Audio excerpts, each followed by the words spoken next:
Hi, welcome back to my channel. My name is Cass, and today we are going to talk about all of the books that I read in the month of March. I'm a little late getting this out, as well as my April TBR, which I will have linked down below, but I still wanted to go over all of the books I read because people are always asking for book recommendations. So without further ado, let's just get into it. In the month of March, I read a total of 14 books. I DNF'd one of them at 50%, so I did count that one in my total, but basically we're looking at like 13 and a half books.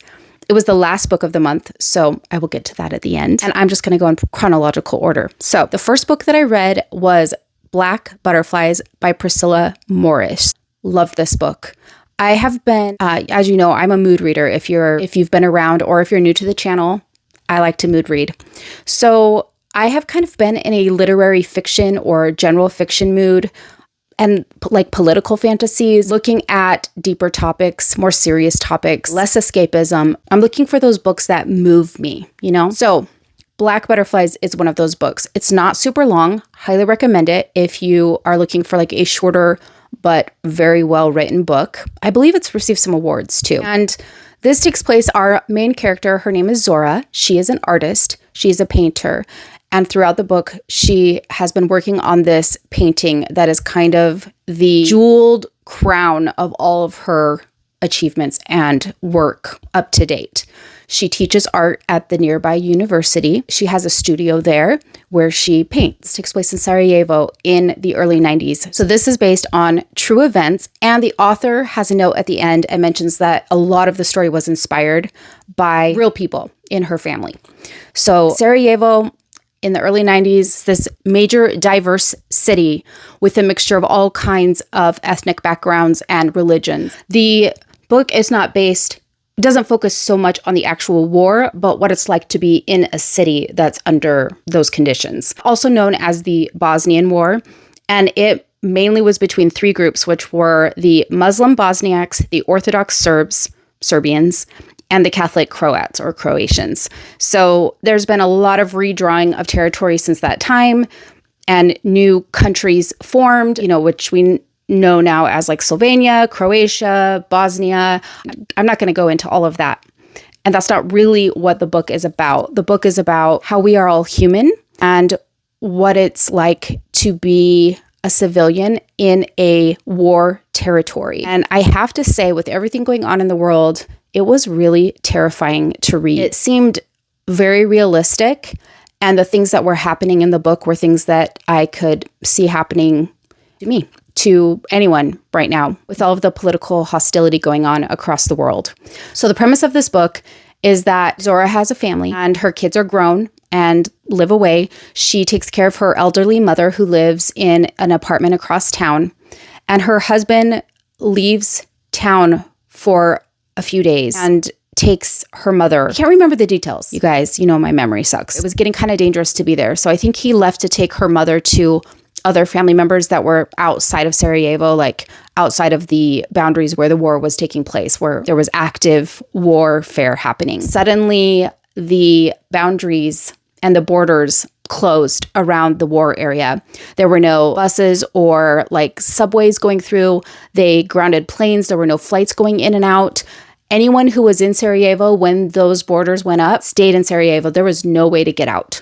And so she is separated from all of her family, and she's there alone in the city that is actively under warfare. And she's still in the beginning trying to go to work every day, trying to go to the university, still trying to teach students, still trying to paint her painting. But as time goes on, conditions worsen, and it becomes harder and harder to continue to live life as she is used to living it. And I just highly recommend this book, but know that there is war. It is not necessarily gruesome, but there's some disturbing content as far as war is concerned. So check the trigger warnings.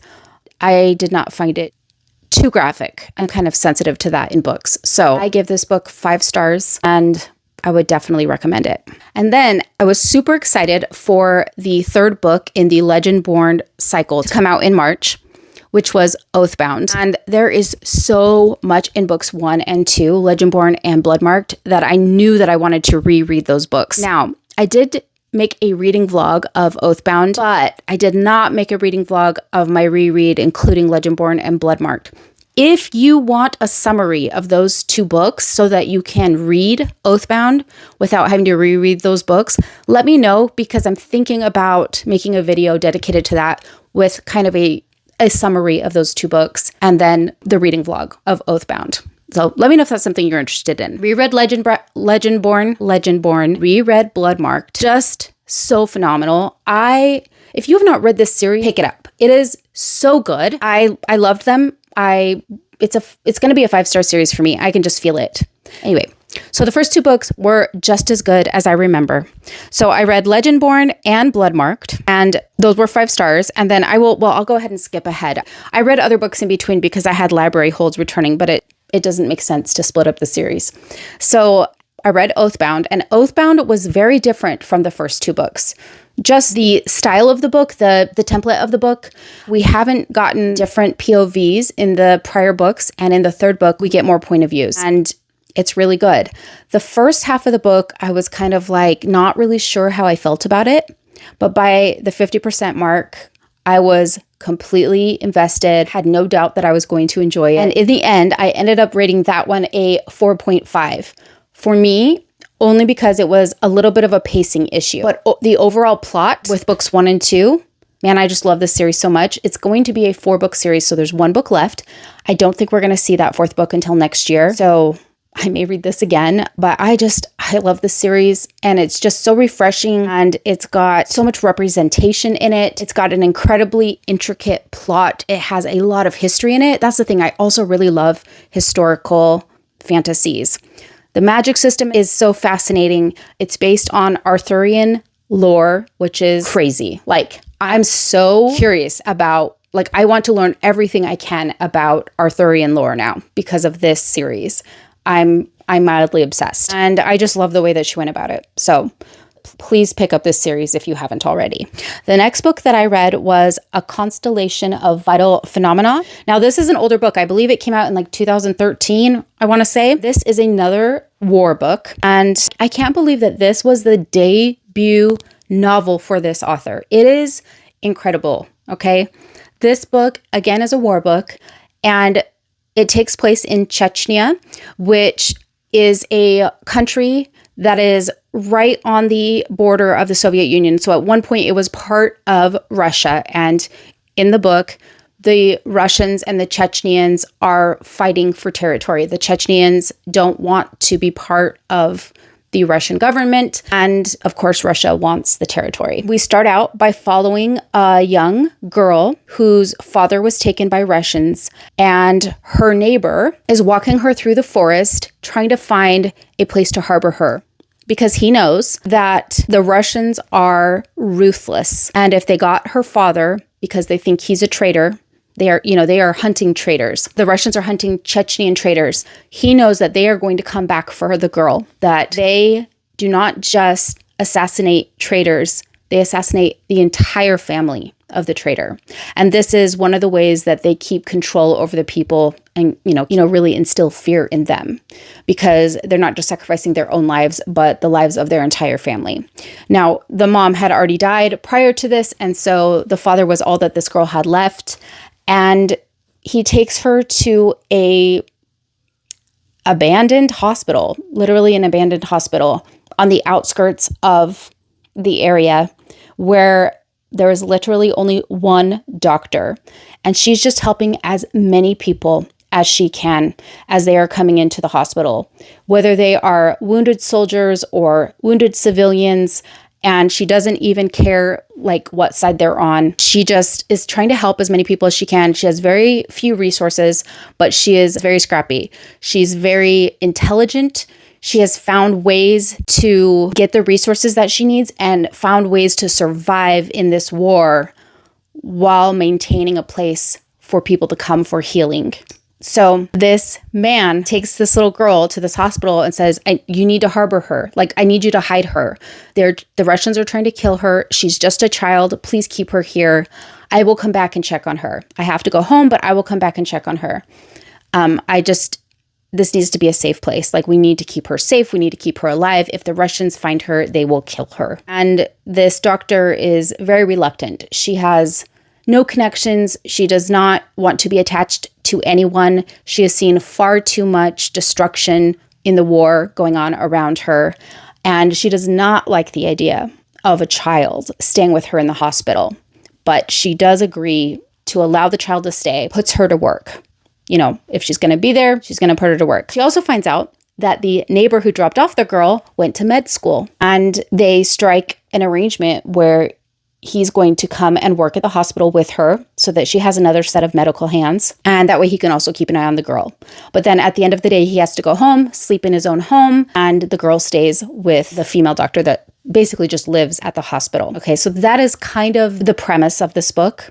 But we do get to know their pasts. We get to know about the neighbor who saved her. We learn about his history. He and the girl's father and their other friend all lived on the same street. They were best friends growing up. These three boys who became men, who were neighbors, they were the best of friends. And one of them becomes, this is not a spoiler, one of them becomes a mole for the Russian government and is turning in traitors, including his friends. And so we're learning about how this war came to be and how these three friends ended up on different sides. It's kind of a representation of how communities become split in a war and political divides, and how when push comes to shove and there is war or your livelihood, your life on the line, how sometimes we choose different things than what we think we would. I could talk about this book for hours. I give this book 6 stars. This is by far my favorite book out of all the books in March. And also, it definitely is on my top 10 favorite books of all time. I absolutely loved this book. It is gut-wrenching. It is, I mean, okay, if you're going to read both of these books, read them in the order that I did. Black Butterflies, so good, also gut-wrenching, but I felt like A Constellation of Vital Phenomena was like another level. It's just like that much deeper, that much more gut-wrenching. Gosh, I cried. I don't cry very easily in books. It is so good. I just wanted to dive right back in and read it again, even though it was so heavy, because the storytelling was incredible. Loved the characters so much, and there was so much wisdom in the book. Please, if you don't pick up any other book from my list, read this book. It was so good. And then I read The Lost Bookshop by Evie Woods. I was really excited to read this book. I love books about books. And this is a book about a bookshop. So this book is a charming, like magical realism book that takes place in Dublin. And it centers around a magic bookshop that people have heard of, that there are stories of people seeing, even going into, but it can't be seen or found by everyone. And even the people who have seen the bookshop may never see it again. And so there's this lore surrounding this bookshop and whether or not it is actually real. And we are following 3 different characters whose lives are profoundly affected by books in different ways. And we're also in different timelines. We are switching back and forth amongst these characters, learning about each of their personal struggles, the things that they're going through in their lives. And there is an element of mystery where we're trying to find this magical bookshop and see if it actually exists, figure out what it's all about. As the reader, we're trying to figure out how these characters are all connected, because there's hints that there's a connection amongst the main characters that we're following, but we don't really know how or why or where it's going. This was a great escapism book. It was an adventure, and I really enjoyed it. I gave this book 4 stars. If you love books about books and bookshops, it definitely has all of the vibes. If you like bookshop vibes, magical realism, the nature of humans, then you should definitely pick up this book. Okay, next I picked up a book I never thought I would read, but it was Neon Gods by Katie Roberts. And I, honestly, you guys, I just was kind of in a slump, and I really was in a slump after reading A Constellation of Vital Phenomena. That book just ruined me, and I was finding it very difficult to get into any books after that. I didn't even track all the books I tried to start, but I tried to start several, and I just wasn't in the mood. I couldn't get into it. I could feel myself getting into a slump. And when that happens, I like to pick up either like a comfort read that I've already read that I know that I love, or like a romance or a kind of feel-good fiction that is easy to follow. It doesn't require a lot of brain power. Sometimes those are romance novels or like rom-com type novels. And I was just flipping through books that were available at the library, and Neon Gods was available. I knew lots of people like this series. I knew there was a lot of spice, but I also knew that it was based on Greek mythology, which I love. So I thought, you know what? I'm just going to give it a whirl. You guys, I loved the Greek mythology. I feel like I understand Persephone and Hades, mythological characters, so much better now. Like, it is like a modern day retelling of those characters. I loved it as far as the mythology went. It is spicy, and that is not normally my thing. But, you know, I found myself kind of like, whoa, oh my goodness. Like, this is what people mean when they are talking about spice. Not only was it very spicy, there was a lot of it. Like, there was a lot of it. Okay, so if that's your thing, definitely pick up this book. All of that aside, it did get me out of my slump. It was distracting. It was a little bit of shock value for me. And I did really enjoy the modern retelling of the mythology. So I gave this book, I think I gave it like 3.5. I'll put it on the screen.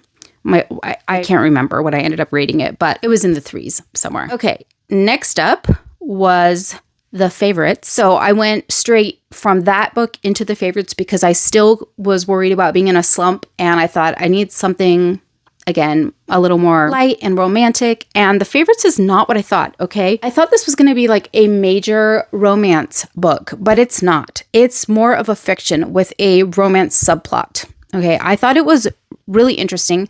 It reminded me of, if you are from my time, what's the movie? The Cutting Edge. It kind of gave me that Cutting Edge vibe from that movie. If you like that movie, I would recommend this book. It's about two kids who skate together, who are teenage sweethearts, and they have a goal to go to the Olympics. And both of them come from kind of a rough background. They're in a rough spot at a pretty young age, but they work really hard. They have great chemistry. They work their way up in the sport, and they become so much more successful ice dancing than anyone ever thought possible.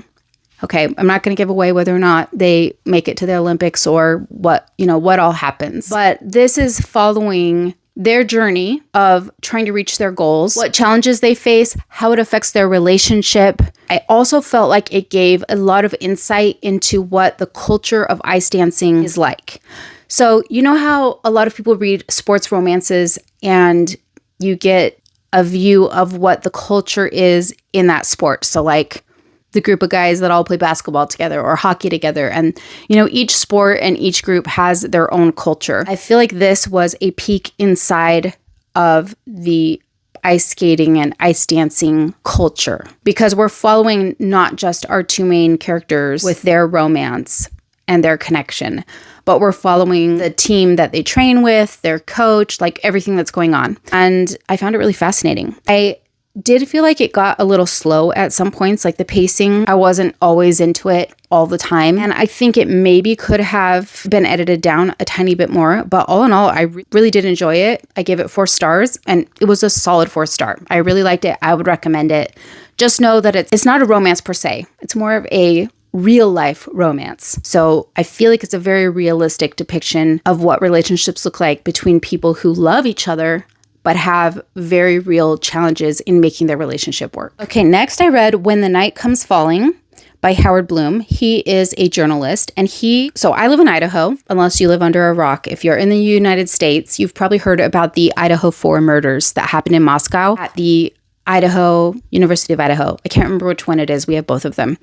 Anyhow, these 4 college students were brutally murdered by knife point in the middle of the night, and this has still not been resolved. Actually, this murder is going to trial this summer here, like right here in Boise. And they do have a suspect that they charged, but we'll see if he gets convicted. Anyhow, I've been following this story since it happened, since it broke, because it's here in my state. It was everywhere. And, we were all kind of shocked that it happened. So if you like true crime, you will like this book. I have been learning a lot about the murders with the upcoming trial. There are a lot of people that like follow it. There's podcasts and YouTube channels all following this murder trial and trying to solve this case. So I basically read this because he was one of the first journalists on the scene to cover this story. He did lots of interviews. It's been 2.5 years since this happened. Ultimately, the trial was delayed because the defendant specifically waived his right to a speedy trial. I think that was a strategic move on his part. Anyway, look into it. I don't like using the perpetrator's name. I don't want to give them the fame and like celebrity that they want from these things. I like to just honor the victims and keep their names in the limelight and remember their lives. So I'm not going to tell you who it is, but that'll be a quick Google search for you. Anyhow, I just wanted this perspective from this journalist because I've been looking at it from all different angles. I have my own opinions, my own theories about what happened that night. It's a pretty short read, but it's good. There's no conclusions. There's no closure because there isn't any yet. And he wrote this quite early on. Even more evidence has come out since he wrote this book, so it's incomplete. I think he'll do a follow-up. I gave it 3.75. So as far as like storytelling goes and stuff, it wasn't like the best book I've read. Obviously, it would have helped if he could have finished it or had some kind of closure to the story. But, you know, it was good. It gave me the perspective I was looking for. Okay, the next book that I read was A Language of Dragons. And you know that I love dragons. I love my fantasy. And this one is definitely a political fantasy, which I love. That's my favorite kind. Okay, with a subplot of romance. And this is the first book in a new series. And I will definitely be continuing the series. Okay, so we're following Viv, who's our main character. Her parents, we find out right at the very beginning of the book, and we find out with Viv that her parents are working for the rebel cause. There is a civil war going on with the dragons and the people, and there's a distinct class system. This is taking place in Edwardian times in London, which is one of my favorite settings. Her parents are taken away. She's warned to flee, but she decides, you know, her parents say, take your little sister and go. Get out of here. Get far away. Stay alive. Like, stay alive. Keep you and your sister alive. That's all we need from you. Don't worry about us. Viv she's not okay with this. She decides she's going to keep her sister alive and rescue her parents. In her mission to do this, she lands the prime minister in her audience. This prime minister needs her skills. She needs her proficiency in the dragon languages. She says, in exchange for you helping me decode this dragon language, you know, I'll set your parents free. Your parents will have their freedom. But first, you have to help me crack this code. So she's working at the state facilities, like in the library, where they are working hard to learn the dragon languages, to crack the code, because the dragons are part of the rebel cause. They are fighting back because they are like lower down in the class system. So as she's working there, she is definitely feeling like she's on the right side of the war. She thinks that what she's doing is the right thing. And of course, all of this is influenced by the prime minister and the rhetoric of the government. But while she's there, she starts to learn about government corruption. She starts to learn what happened to the dragons, like the history of the dragons, things she was never taught in school. She starts to find out, you know, state secrets that she's not supposed to know.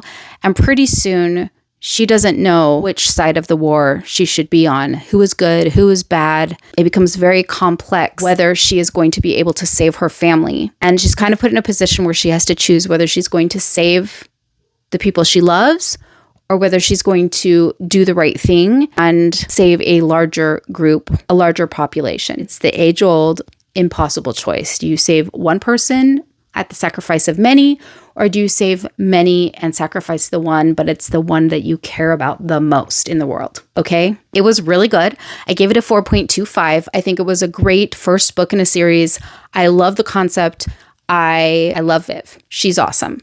She's very realistic. And I think it's a great portrayal of how I would feel in that same situation. And I will definitely be picking up book number 2. Next, I reread Heartless Hunter, or also known as The Crimson Moth, because the sequel, The Rebel Witch, came out, and this is one of my most highly anticipated releases this year, but I really wanted a refresher on the first book, so I reread it. I loved it, absolutely loved it again the second time. It wasn't as powerful the second time because, you know, there's an element of surprise. There's some mystery, there's a few little plot twists, and even though they didn't all shock me the first time around, knowing them the second time around took a little bit of the suspense and like enjoyment out of it. Okay, so it's definitely best the first time around. But I read The Rebel Witch directly afterwards, and again, I felt like the first like third of the book was a little slow, but then it picked up. I was completely invested. I loved it. It made up for it in the end, and I gave the book 5 stars. Overall, I give the duology 5 stars. Highly recommend it. I could not have read this book or this duology at a better time. It was definitely 5-star feels for me because it was the right book at the right time. It was so good. I love my witchy books. It definitely had the witchy element. The romance is so well done. There's so much angst. Like I just felt on edge. Oh, so much throughout that entire second book. It was like palpable, and loved all the social commentary that went on in that series. So 5 stars for the series overall, 5 stars for The Rebel Witch. What are you doing? Go read it. It's fantastic. And then next up, I wanted to pick up the new release of A Monsoon Rising, which was the sequel to the Hurricane Wars. There was a lot of mixed reviews about the Hurricane Wars. I read it. I enjoyed it. It wasn't a 5-star for me. It wasn't even a 4-star for me. I gave it 3.75 stars, but I enjoyed it. And I was like, I will definitely pick up the second book when it comes out.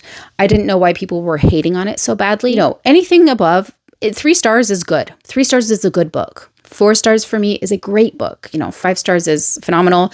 And every once in a while, I'm like, this was 6 stars. I can't even put it on a scale. And so it was 3.75. I wanted to refresh on it again. So I reread The Hurricane Wars. I didn't like it as much the second time. I definitely stand by my rating, like maybe 3.5 to 3.75. It was okay, but in the grand scheme of things, there are just so many more books out there that are fantastic, that are 4 and 5 stars, that I would rather be reading those books. But I was hopeful.